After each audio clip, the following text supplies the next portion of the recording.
Bonjour les amis, le Seb pour le team Oli le Belge.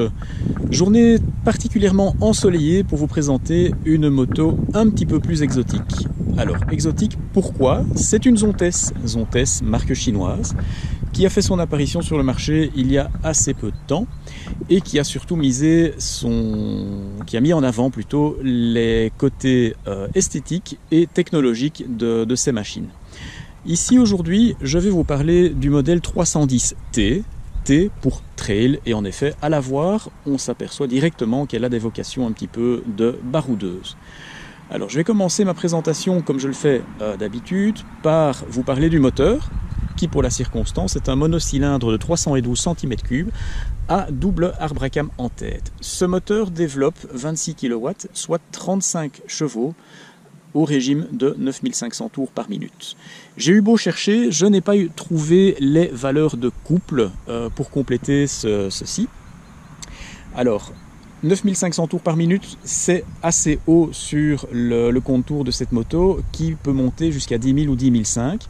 Donc on va devoir aller chercher la puissance assez haut. Ces 35 chevaux permettent de faire avancer doucement la moto, vais-je dire. Donc ne pensez pas vaincre les records absolus de vitesse. Elle n'est pas faite pour ça. Il ne faut vraiment pas lui demander ce qui n'est pas possible qu'elle propose.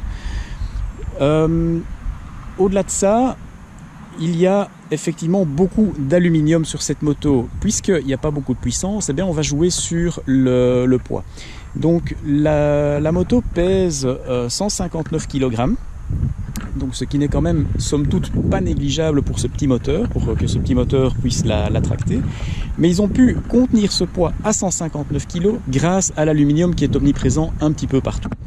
On le voit déjà ici, les platines de repose-pied arrière. On voit de l'aluminium ici sur les crash bars qui sont livrés d'origine, je tiens à vous le préciser. Et puis au-delà de ça, au niveau de l'équipement, elle est quand même bluffante cette machine. Parce qu'on trouve dessus une fourche inversée, rien de moins que ça. Donc ce qui quand même est assez significatif que pour le souligner. Après ça, des freins à disque, parfait, avec ABS fourni par Bosch, rien de moins. Donc c'est quand même du bon équipement qui vient avec cette moto. Alors, on va prendre un petit peu de recul. Je suis désolé, j'ai pas beaucoup de données techniques parce que la fiche technique communiquée est assez légère, vais-je dire. Mais néanmoins, la moto nous a quand même séduit par son esthétique. On peut dire ce qu'on veut, mais elle est quand même fort flatteuse pour une moto qui finalement ne coûte que 4 999 €. On reste en dessous de la barre psychologique des 5 000. Alors regardez les formes de cette moto. Taillée en rondeur et en angle. L'exercice a été périlleux, mais pour nous a été réussi. La face avant, agressive, avec toutes ces optiques. Donc nous avons sur le milieu les 4 LED qui font office de projecteurs à longue portée et de grands phares. Vous avez les projecteurs à LED ici qui font feu de croisement. Les clignotants à l'extrême, aux extrêmes de ces optiques et qui sont rappelés par ces fenêtres dans les côtés de carénage. Un petit peu cachés, il est vrai, par les crash bars, mais ils ont le mérite d'être là. Donc l'esthétique, honnêtement, nous apparaît comme étant réussie pour cette moto. Après ça, le côté high-tech. Eh bien, rien que pour s'en rendre compte, nous allons mettre le contact de la machine et faire un petit check de la dalle du tableau de bord. Alors, petite subtilité avec la Zontes, le high-tech commence déjà par le côté keyless. Je garde la clé dans ma poche et j'appuie sur le petit cadenas au commodo droit pour activer la machine. Voilà, ça fait bip, ça s'illumine. Il y a beaucoup de lumière, donc je ne sais pas si on va vraiment bien voir le tableau de bord. Néanmoins ici, l'affichage que nous avons choisi, qui est somme toute un des plus clairs, nous donne l'horloge sur la ligne supérieure, le contour sous forme de barre graphe sur toute la largeur du cadran, le compteur de vitesse, Vous avez ensuite en dessous l'indicateur de rapport engagé, l'autonomie restante, le totalisateur et le partiel. À gauche et à droite, vous avez d'une part la jauge à essence et de l'autre côté le témoin de température moteur. Ceci est un des quelques affichages qui sont possibles, affichages que l'on ira chercher à l'aide des touches de sélection et de mode ici sur le côté, le commodo gauche. Alors technologie, vous ai-je dit, il y a une connectivité Bluetooth qui permet de raccorder votre téléphone à la moto et de pouvoir gérer déjà vos appels. Bon, on n'a pas été beaucoup plus loin pour la gestion de la musique ou pour la gestion d'un GPS, mais semble-t-il que c'est quelque chose qui va être prévu dans les mois, années à venir chez Ontes. Alors, de nouveau, côté technologique, nous avons sur le commodo gauche un petit bouton qui nous permet de régler électriquement la bulle. Ben oui, électriquement, sur 2 niveaux, il est vrai. Donc une pression, elle se met en position haute, elle dévie parfaitement le flux de l'air. Donc moi qui fais 1m68, ben je suis parfaitement à l'abri derrière, les dimensions sont suffisamment généreuses pour ça. Et en position basse, elle permet au pilote tout de même de s'aérer. Alors ici on ne le verra pas, mais vous voyez qu'autour des boutons des commodos, il y a un petit liseré qui est translucide. Et effectivement, il l'est parce que les commodos sont rétroéclairés. Un petit filet de lumière rouge qui passe autour. C'est très sympathique. Dans le noir, ça permet quand même de voir un petit peu où sont ces commandes, si on n'est pas encore trop familier avec. Les rétroviseurs ensuite. Là, on parle plus de technologie, mais de sécurité. Les rétroviseurs sont judicieusement positionnés.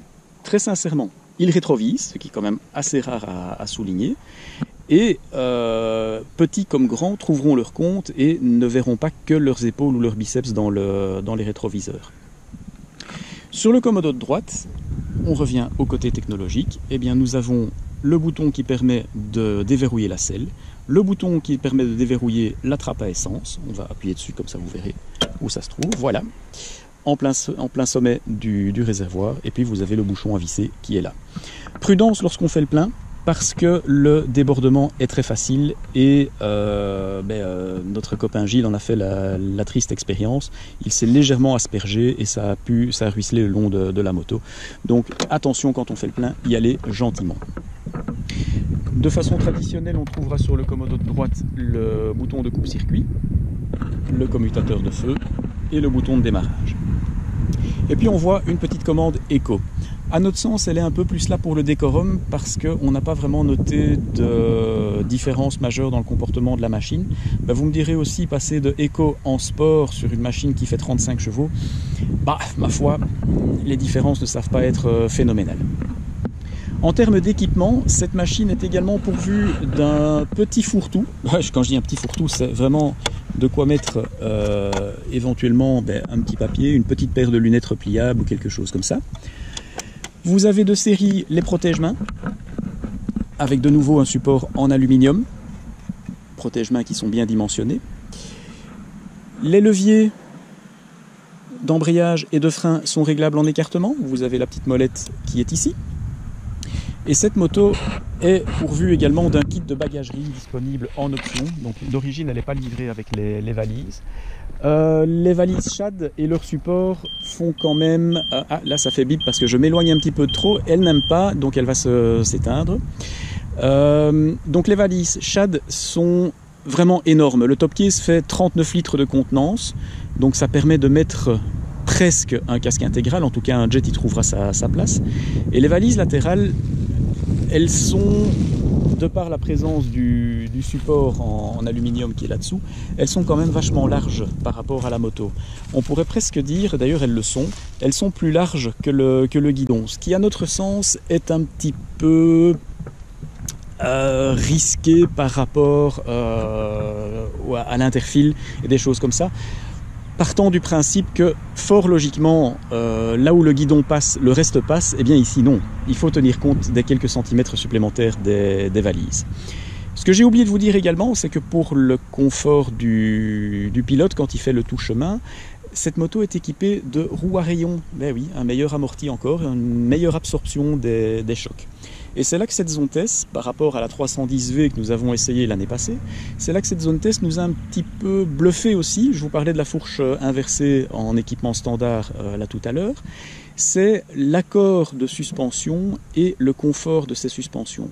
Avec mes 68 kg, j'ai trouvé que cette moto était bien équilibrée et permettait de sereinement se balader en pouvant compter sur un bon amorti et une bonne tenue de route. On peut vraiment l'inscrire facilement dans des virages, naturellement à portée de ses prétentions, mais on peut facilement l'inscrire dans les virages. Elle n'est pas revêche, elle y va gentiment, elle se balance, elle est très saine à la mise sur l'angle et ne prend vraiment pas les pilotes en traître. Donc voilà les amis, je vous ai présenté aujourd'hui la zone test 310 TT pour trail. J'ai oublié un détail, capacité du réservoir de 15 litres, consommation annoncée par le constructeur d'environ 3 litres d'eau. Vous faites le calcul, ça permet de faire quand même des étapes assez longues, de près de 500 km avant de devoir songer au ravitaillement. On a presque vérifié la donnée, étant donné que, avec cette moto, on a fait quand même un bon 400-450 km et on a dû faire une seule fois le plein. Donc, on pense que les chiffres annoncés sont tout à fait corrects. Voilà les amis. Je vous dis à bientôt pour de nouvelles aventures. N'hésitez pas à nous laisser une appréciation, un commentaire. On répond toujours aux commentaires. Et n'oubliez pas non plus de vous abonner, de cliquer sur l'activation des notifications. Et bien entendu, de parler de nous autour de vous. À bientôt. Salut.